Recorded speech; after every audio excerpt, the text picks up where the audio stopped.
over to America or Britain or whatever, man. Okay.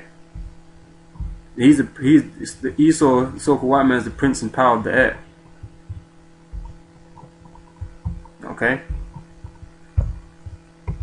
But you can see where how warfare changed when Esau came back into power, man.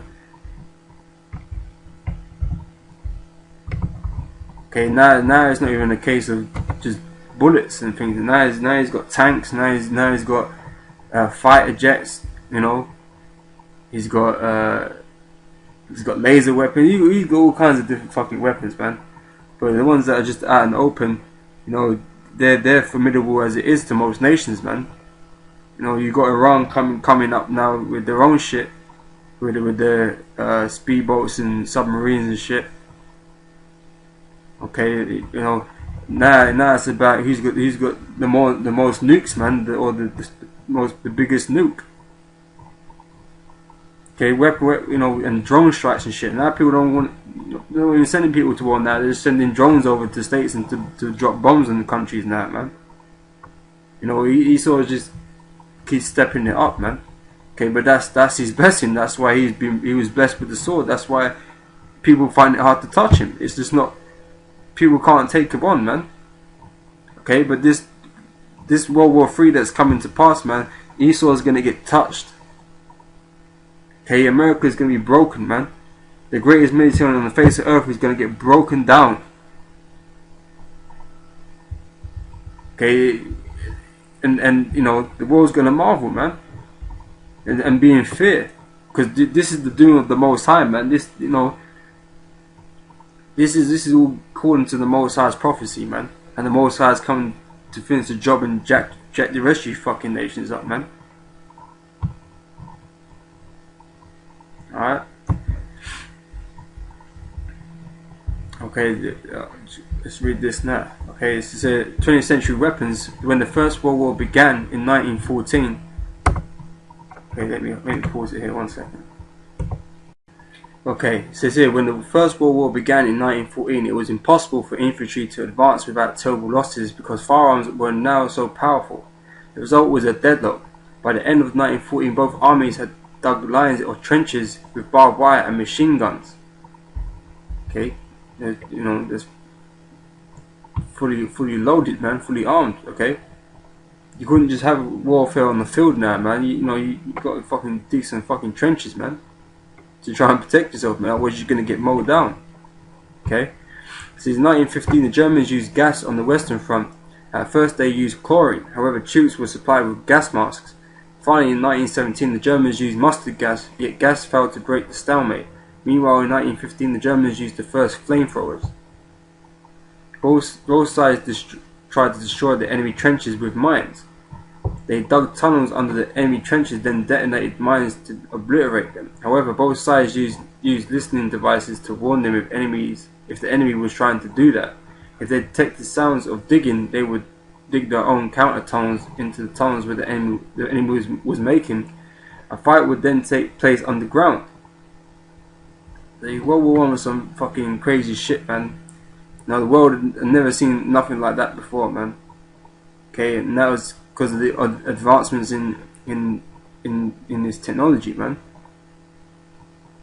Okay, because remember, this war it's a world war because many nations were involved, man. But if you notice, they were all fucking so-called white people, man. All white people's nations.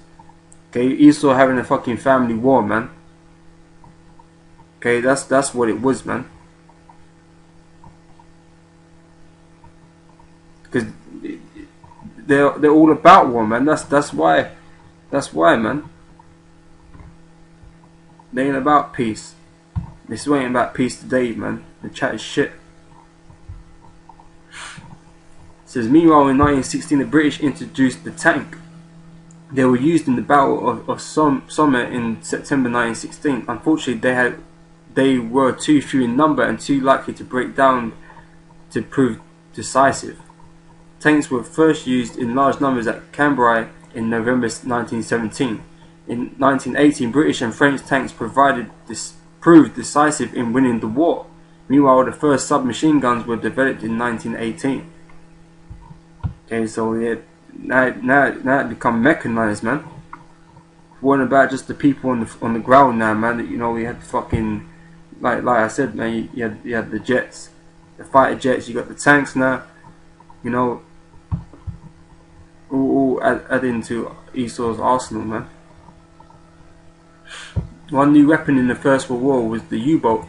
People had experimented with submarines since the early 17th century, but it was the invention of the diesel engine that really made submarines feasible. Okay, the British launched their first submarine in 1901, but during the First and Second World Wars, German U-boats sank hundreds of Allied merchant ships. Slovakia. During the First World War, the Allies introduced weapons to counter the U-boat menace. Some U-boats were destroyed by mines, and from the end of 1915 by depth charges. The Allies also used Q-ships, merchant ships with disguised guns. Furthermore, from 1917, Allied ships travelled in convoys with escorts. By 1918, aircraft technology had improved so much, planes could escort convoys. Despite all these measures, submarines continued to play an important part in the naval warfare. So as you had submarines, you know, things were coming, like new inventions were coming out thick and fast, like weapons of war were coming out thick and fast, man. Okay. Meanwhile, in 1915, the Germans began using Zeppelin airships to bomb British cities. However, Zeppelins proved very vulnerable to fire from planes and anti-aircraft guns. At the beginning of the First World War, aircraft were used to observe the enemy. During the war, aircraft technology changed rapidly. However, the war ended before aircraft could play a decisive part. During the Second World War, aircraft realized their full potential. Dive bombers were used to support the army, while other planes were used to bomb cities and destroy the enemy industries. Okay, which was set up by those fucking Jews, man. Okay, because notice that, you know, there was deals being done before all these bombings happened, man. Because all the businesses that the Jews didn't want to get hit didn't get hit, and all the companies that they wanted to get hit got hit. Okay, which gave them a stronger position in the world market, man. Okay, that's how a lot of these companies are fucking huge. Okay, like General Motors, Fords, and things like that. Okay, there was a document I read about it at one time, man, like years ago, man. You know, which explained that, man. Okay, that's why you get all these certain big companies. They were never touched during the war. Okay, funny enough, but all their competitors, man, they were bombed out, man. It says in July 1918, aircraft took off from HMS Furious and bombed Zeppelin sheds. It was a portent of things to come. Although aircraft carriers came too late to play a significant part in the First World War, they played a decisive part in naval warfare in the Second World War. In 1944, jet engines were introduced and planes became still faster. In 1947, a plane flew faster than sound for the first time. See, this technology was just rapidly changing, man. Quickly getting to next levels, man. You know, but like I said, this all stemmed from the Renaissance period with the gun and so on and so forth. It changed the face of warfare. Okay, Esau became that dominant power on the earth, man. And that's why they marvel after the so-called white man, because of his power and his great military might that he has on this earth right now. Okay, and that's why they're hella proud, man. Because they don't really believe any of these nations could come against them, man. They talk about it all the fucking time, man. About the greatest military on the planet Earth, greatest empire, and all that kind of BS, man. Okay, they really believe that. But the Most High's got plans for them, man.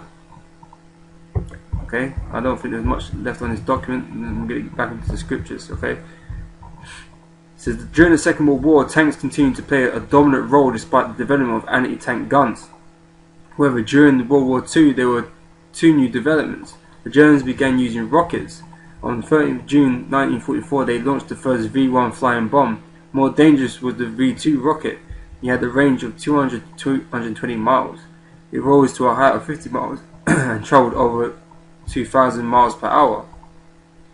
In 1954, the Soviet Union made the first ICBM. The other development was the atomic bomb. On 6th of August 1945, one exploded over Hiroshima. They made it sound like it was, an accident, some shit. On 9th of August, another exploded over Nagasaki. Each killed tens of thousands of people. The Soviet Union exploded an atomic bomb in 1949. In 1952, American scientists invented much more powerful hydrogen bombs. The USSR exploded a hydrogen bomb in 1954. The first nuclear-powered submarine, the Nautilus, was launched in 1955. So things became nuclear in this, obviously in this era here. Okay, this small space of time, man. Okay, after they found the nuclear technology, man, they all went all over that shit, man. Okay, they started trying to introduce that in every aspect of their military artillery. Okay,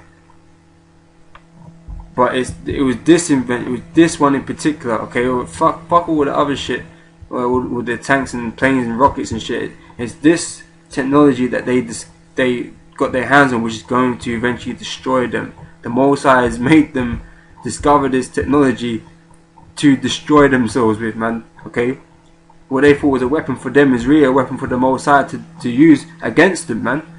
Okay, and the scripture tells you about that. Okay, because that's their crown piece, man. That's their crown piece weapon, man. You know, if all this shit hits the fan, man, we got those nukes, man. We'll fuck any nation with them. Okay, that is their crown piece, man. They take great pride in the fact that they can do shit like that, man. They got the nuclear bomb. That's why they don't want other nations having nuclear bombs, man. Okay, that's why they don't want Iran having nuclear weapons and shit, man. Because, it's more of a level playing field, man. But as long as you got those nukes, man, you scare the shit out of any other nation that thinks to come up against you, man. Okay, because of the devastating destruction that it does, man. Okay, but the Mossad has had them discover that technology really just to destroy themselves with, man. Okay, you quickly read this last paragraph and we'll get into scriptures, which goes into that. So during the Vietnam War, the Americans experimented with laser guided missiles. However, they were not used on a large scale until the Gulf War in 1991. Okay, they got a link here for technology as well, which might be interesting having looked at it. But brothers can do so all the time. But let's get into some scriptures. Okay, we're going to end this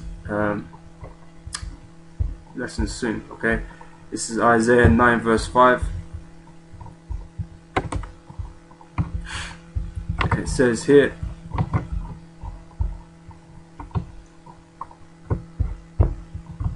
for every battle of the warrior is with confused noise and garments rolled in blood, but this shall be with burning and fuel of fire.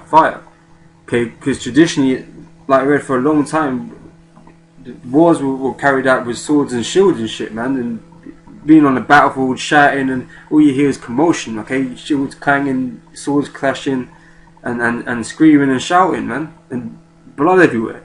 Okay, that was traditional war. But like I said, things developed quickly, man. Esau developed things quickly after that, after he came back into power. Now it's got to this point in this modern day that these wars that be fought is going to be with burning and fuel of fire. Okay, with all these bombs and that are going to be dropping, and fucking tanks and shit. Okay, that's modern warfare, man. Okay, your use of guns and shit and rockets and houses being set on fire and shit. Okay, with hellfire missiles, right? So the Mossad prophesied this time. Okay, how things were going to be in this time. Okay, involving war. Okay, it's not the traditional or based on the skill of a swordsman. Okay, or whatever, man. This is Isaiah chapter 54 verse 16.